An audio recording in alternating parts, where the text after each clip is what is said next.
Hi everyone, welcome back. If you are new to my channel, my name is Swani and I make weekly lifestyle videos and I also make PR videos.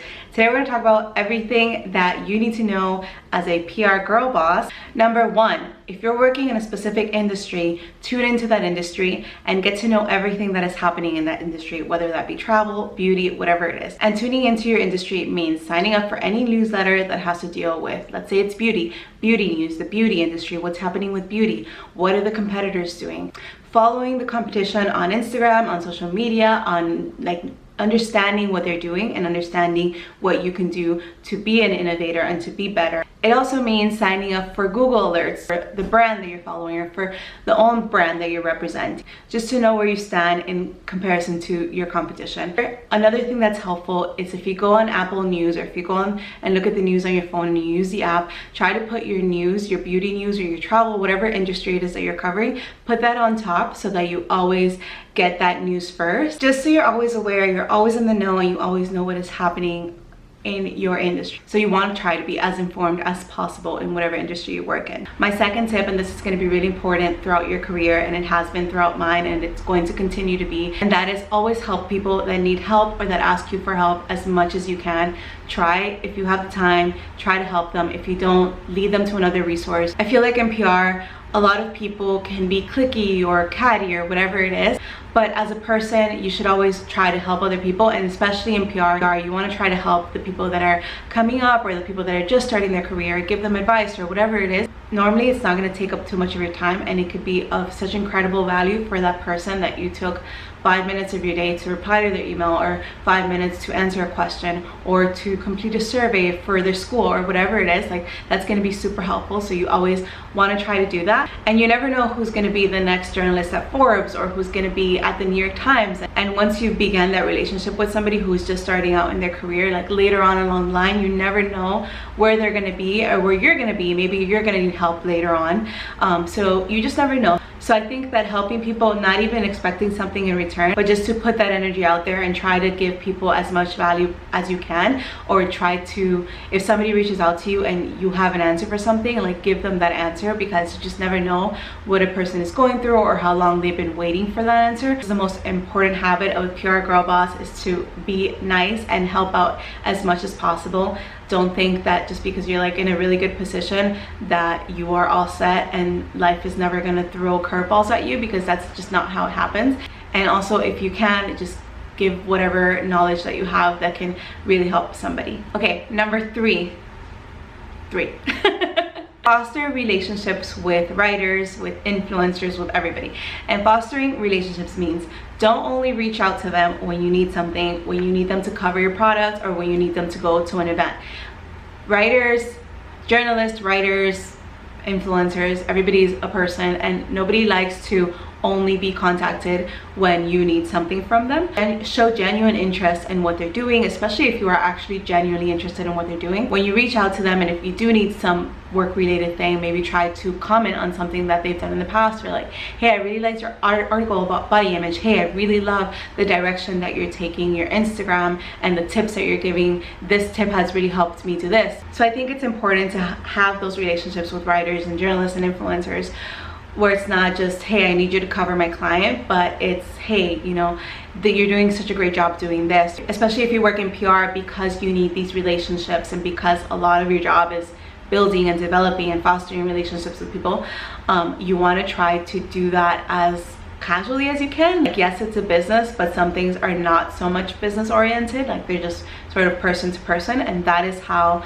you begin a relationship with somebody, like talking about their personal lives and their projects and what they're doing. Obviously, think about how you would like to be approached. Would you like somebody to only contact you when they need something, or when they need you to feature their client, or whatever it is? No, obviously. So you want genuine friendships and people who are genuinely interested in what you have to do. So that's something that is really important to keep in mind in PR as you will. Did you see Sunny? Sunny? I don't know where he went. As your career progresses, it's really important to keep in mind not only to contact people when you need something from them or when you want them to feature your client or whatever it is. Another good habit, and a habit that you kind of manifest, or not, you don't manifest the habit, but you manifest what you're doing. So the habit is to make a wish list of obviously if you're working at an agency and you sign with a client, most of the time they'll give you a wish list of the publications they'd like to be featured in. Sometimes they don't, but you should make your own personal wish list of what publications you think would be perfect for this client to be featured in, and have that written down and go after that publication. Not getting a response back is not a no, so don't stop until you get like a hard no, or no, not right now, and then follow up with them later. But you want to have a vision of where you would like your client to go, what you would like to do for that client, realistically where you can get your client featured in, and what would be something that they would appreciate and love, whether that's a local TV station or that is like Condé Nast Traveler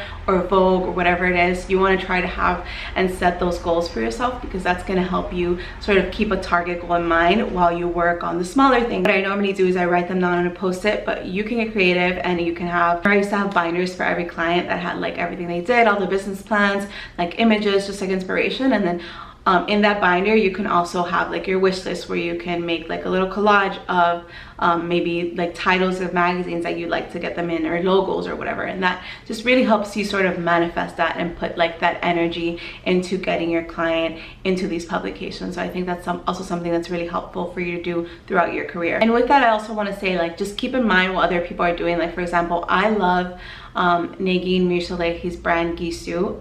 I have never used their product, but I think their branding and their marketing is so genius. Like, they do really creative things. Like, they took over a bodega once. They had like the Willy Wonka Chocolate Factory promotion, and they did like really creative videos. And so their brand strategy is so unique to them. Like, you know that it's something that's coming from them, that it's something new, something that people haven't done before or haven't done like them. So just be aware of what's happening in your industry, and that'll inspire new ideas in you, and maybe you can present different ideas to your team that is something that they haven't done before. Maybe they love it. So just be aware of like the brands that you like, follow the brands that you love, not just to buy their product, but to see how they're using PR, how they're using marketing, how they're using creative ideas to get a brand message across. So those are all my like overarching tips, but some more practical tips that do help me, and I've talked about them before, is plan your day and task by the hour. So I've talked about this before. I use the Pomodoro technique. So if you plan your tasks by like, okay, from 9 to 10 I'm gonna check emails,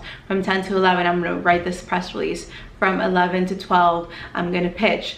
Just plan your day like that, even if it's vague, or even if you don't want to do it, just because it gives you a little bit more of a direction. It's when you look at your calendar, you see what you have to do for the day. You don't have to worry about thinking about it or remembering what you have to do, because it's all there. So that has always helped me, like just planning out what I'm going to do that day. Even if like a crisis comes or an emergency happens, like I still have a plan. Planning your day like that is always helpful for me, because you just never know in PR like what's going to happen. So it's good to have a game plan. If it's just to start your day with a good mindset, you're going to need it, because a lot of things, like maybe a client's going to tick you off or say something mean, or maybe a journalist is going to hang up on you, and like you're going to have to develop sort of a backbone for when those things happen. And those things do happen because they're inevitable and they're going to happen. You can face it. Lastly, it's always good when you over deliver, not under promise, but just when you promise and you over deliver on what you promised. Go the extra mile always, and provide that little extra piece of knowledge that nobody else is providing, because that's always going to help you in the long run. It's going to help you maybe get good recommendations for your next job. And when you really try to go the extra mile to do something and not just say like, no, it's not my job.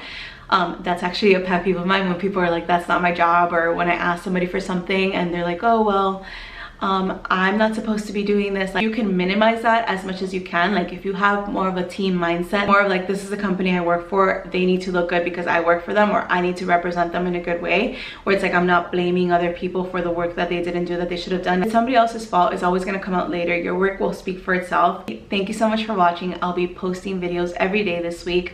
Definitely Monday to Friday, but maybe Monday through Sunday, we'll see. If you want to learn more about PR or have any more questions, I have a ton of videos on my channel and a playlist that you can follow along. I hope these tips help you be the best PR girl boss that you can be.